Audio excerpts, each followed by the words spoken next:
food without salt. Only BP patients will know its hardship. When British imposed a huge tax on salt, which was produced by the Indians, the people retaliated. Gandhiji joined this movement and called it Salt Satyagraha, which extended to be civil disobedient movements later. People from all over the country joined him in his march from Sabarmati Ashram in Ahmedabad to Dandi near Surat in 1931, gathered salt and showed the British their unwillingness to pay tax. Let's see how it happened. ಬ್ರಿಟಿಷರು ಭಾರತವನ್ನು ಸ್ವಲ್ಪವಾಗಿ ಆಕ್ರಮಿಸುತ್ತಾ 1930ರ ಹೊತ್ತಿಗೆ ಇಡೀ ಭಾರತವನ್ನೇ ಆಕ್ರಮಿಸಿದ್ದರು. ಇಲ್ಲಿನ ಜನತೆಗಳನ್ನೆಲ್ಲ ಅವರ ಕೈಯಾಳುಗಳನ್ನಾಗಿ ಮಾಡಿಕೊಂಡಿದ್ದರು. ಜನರು ಉಪಯೋಗಿಸುವ ಪ್ರತಿಯೊಂದು ಸಾಮಗ್ರಿಗಳಿಗೂ ತೆರಿಗೆಗಳನ್ನು ವಿಧಿಸುತ್ತಾ ಲಾಭ ಗಳಿಸುತ್ತಿದ್ದರು. ಕಡೆಗೆ ಬ್ರಿಟಿಷರು ಅಲ್ಪನಿಂದ ಧನಿಕವರೆಗೂ ಎಲ್ಲರಿಗೂ ಅತ್ಯವಶ್ಯಕವಾಗಿರುವ ಉಪ್ಪಿಗೂ ತೆರಿಗೆಯನ್ನು ಹಾಕಿದರು.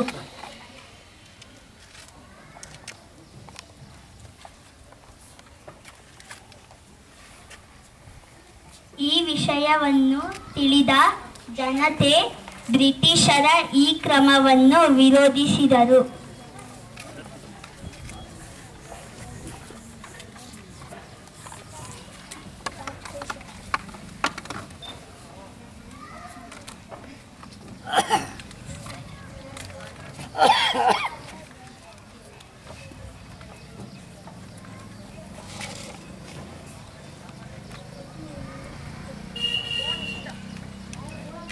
ನೇತಾರರಾದ ಗಾಂಧೀಜಿರವರೊಡನೆ ಸಮಾಲೋಚನೆ ನಡೆಸಿ ಬ್ರಿಟಿಷರ ನಿರ್ಧಾರವನ್ನು ಬದಲಾಯಿಸುವಂತೆ ಮನವೊಲಿಸಬೇಕೆಂದು ಬಾಪುರವರನ್ನು ಕೇಳಿಕೊಂಡರು. ಬಾಪುರವರು ಜನರಿಗೆ ಅಭಯವನ್ನು ನೀಡಿ ಬ್ರಿಟಿಷರ ಜೊತೆಗೆ ಮಾತುಕತೆ ನಡೆಸಿದರು. ಆದರೆ ಅದು ವಿಫಲವಾಯಿತು. ನಂತರ ಗಾಂಧೀಜಿರವರು ಬ್ರಿಟಿಷರ ಈ ನಿರ್ಧಾರವನ್ನು ವಿರೋಧಿಸಿ ಅಸಹಕಾರ ಚಳುವಳಿಗೆ ಕರೆ ಕೊಟ್ಟರು. ಇದಕ್ಕೆ ಕೈಜೋಡಿಸಬೇಕೆಂದು ಆಗಿನ ನಾಯಕರನ್ನೆಲ್ಲ ಕೇಳಿಕೊಂಡರು. ಗಾಂಧೀಜಿರವರು ಮಾತಿಗೆ ತಲೆಬಾಗಿದ ಎಲ್ಲರೂ ಚಳುವಳಿಗೆ ಸಹಕರಿಸಿದರು. 1930 ಮಾರ್ಚ್ 12ರಂದು ಈ ಚಳುವಳಿ ಸಬರಮತಿ ಆಶ್ರಮದಿಂದ ಪ್ರಾರಂಭವಾಯಿತು. ಇವರೆಲ್ಲರೂ 6-7 ದಿನ ಕ್ರಮಿಸಿ ಸುರತ್ನ ಸಮೀಪದಲ್ಲಿರುವ ದಂಡಿ ಎಂಬ ಸ್ಥಳಕ್ಕೆ ಬಂದರು.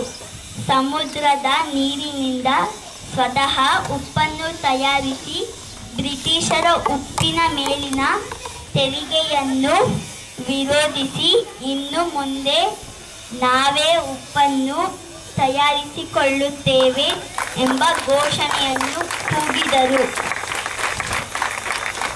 ಜನರ ಪ್ರತಿಭಟನೆಯನ್ನು ನಿರೀಕ್ಷಿಸದ ಬ್ರಿಟಿಷರು ಕೊನೆಗೂ ಮಣಿದು ಉಪ್ಪಿನ ಮೇಲಿನ ತೆರಿಗೆಯನ್ನು ಹಿಂಪಡೆದುಕೊಂಡರು.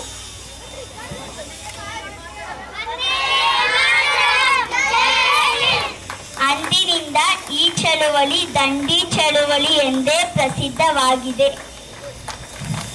ಧನ್ಯವಾದಗಳು.